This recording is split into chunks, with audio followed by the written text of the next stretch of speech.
Hello दोस्तों, आपका स्वागत है आपके अपने चैनल दिव्य सनातन धर्म में। आज की इस वीडियो में हम जानेंगे श्रीमद् भागवत गीता की प्रसिद्ध 10 ज्ञान की बातों के बारे में। तो चलिए शुरू करते हैं। वेदों का तत्व ज्ञान है उपनिषद और उपनिषदों का सार है गीता। भगवान श्री कृष्ण ने कुरुक्षेत्र के मैदान में महाभारत युद्ध के दौरान अर्जुन को जो ज्ञान दिया था वह गीता के नाम से प्रसिद्ध हुआ। गीता में जीवन की हर समस्याओं का समाधान है। गीता में हर तरह का ज्ञान है। आइए जानते हैं गीता में उल्लेखित 10 ज्ञान की बातों के बारे में।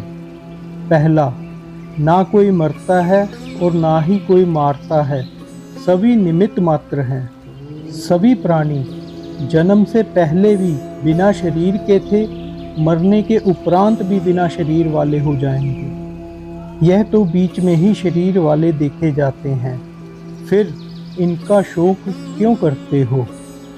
दूसरा, आत्मा को ना शस्त्र से काटा जा सकता है, ना आग उसे जला सकती है और ना पानी उसे भिगो सकता है, ना ही हवा उसे सुखा सकती है।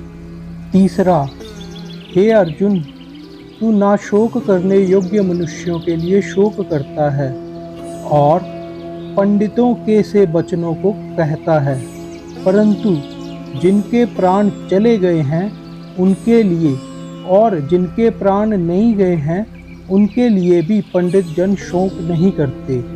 एक ना एक दिन सभी मारे जाएंगे। कोई आज मर रहा है तो कोई कल मरेगा।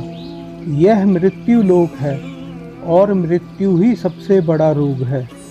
मृत्यु को छोड़कर अमृत के बारे में सोचो।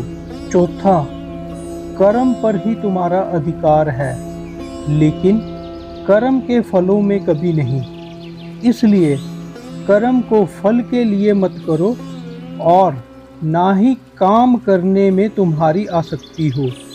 जिसका मन अपने वश में है, जो जितेंद्रिय एवं विशुद्ध अंतःकरण वाला है और संपूर्ण प्राणियों का आत्म रूप परमात्मा ही जिसका आत्मा है, ऐसा कर्म योगी कर्म करता हुआ भी लिप्त नहीं होता। कर्मों में कुशलता को ही योग कहते हैं। पांचवा, क्रोध से मनुष्य की मति मारी जाती है, यानी मूढ़ हो जाती है, जिससे स्मृति भ्रमित हो जाती है। स्मृति भ्रमित हो जाने से मनुष्य की बुद्धि नष्ट हो जाती है और बुद्धि का नाश हो जाने पर मनुष्य खुद अपना ही नाश कर बैठता है। नंबर 6, हे अर्जुन, सभी धर्मों को त्याग कर अर्थात हर आश्रय को त्याग कर केवल मेरी शरण में आ जाओ।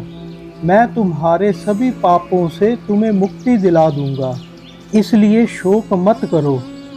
माया द्वारा जिनका ज्ञान हरा जा चुका है, ऐसे आसुर स्वभाव को धारण किए हुए मनुष्यों में नीच दूषित कर्म करने वाले मूढ़ लोग मुझको नहीं भजते, परंतु उन अल्प बुद्धि वालों का वह फल नश्वर है तथा वह देवताओं को पूजने वाले देवताओं को ही प्राप्त होते हैं और मेरे भक्त जैसे चाहें मेरा भजन करें, अंत में वह मुझे ही प्राप्त होते हैं।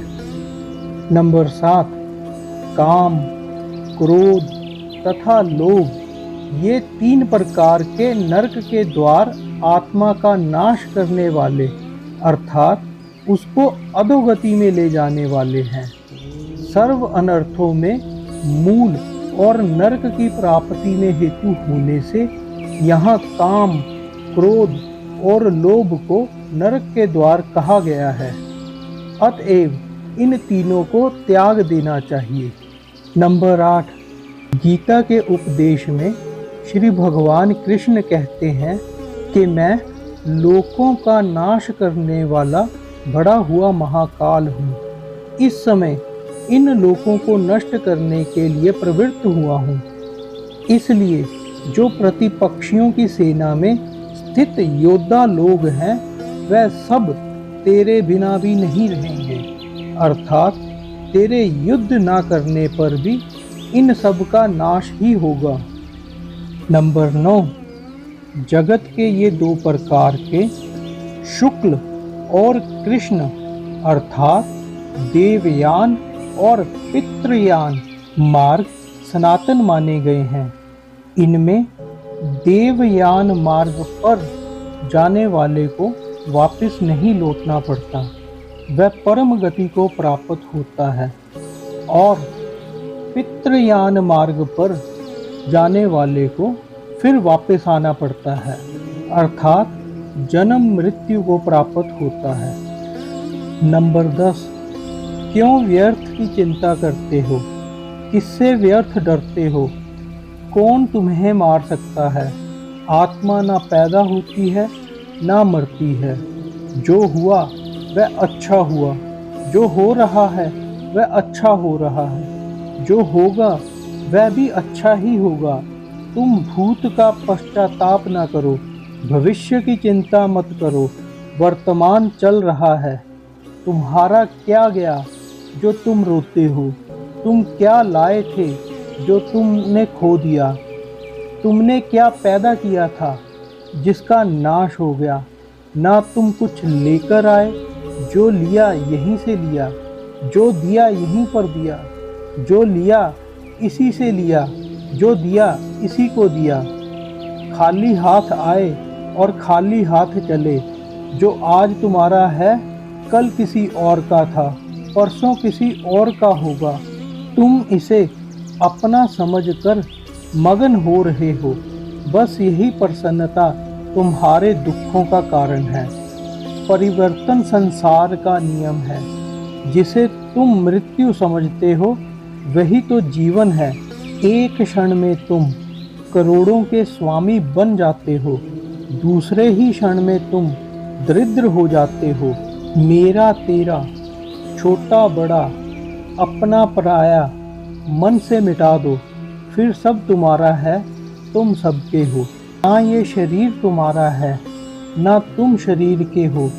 यह अग्नि, जल, वायु, पृथ्वी, आकाश से बना है और इसी में मिल जाएगा। परंतु आत्मा स्थिर है। फिर तुम क्या हो? तुम अपने आप को भगवान को अर्पित करो। यही सबसे उत्तम सहारा है। जो इसके सहारे को जानता है वह भय, चिंता व शोक से सर्वदा मुक्त हो जाता है। जो कुछ भी तुम करते हो उसे भगवान को अर्पण करता चल। ऐसा करने से सदा जीवन मुक्त का आनंद अनुभव करोगे। आशा करता हूँ दोस्तों इस वीडियो में दी गई जानकारी आपको अच्छी लगी होगी। आपसे अनुरोध है कि इस वीडियो को ज़्यादा से ज़्यादा शेयर करें, लाइक करें, चैनल को सब्सक्राइब करें और अपने विचारों को कमेंट के माध्यम से हमारे साथ शेयर करें। आपके सहयोग की हमें परम आवश्यकता है। धन्यवाद। जय श्री कृष्ण।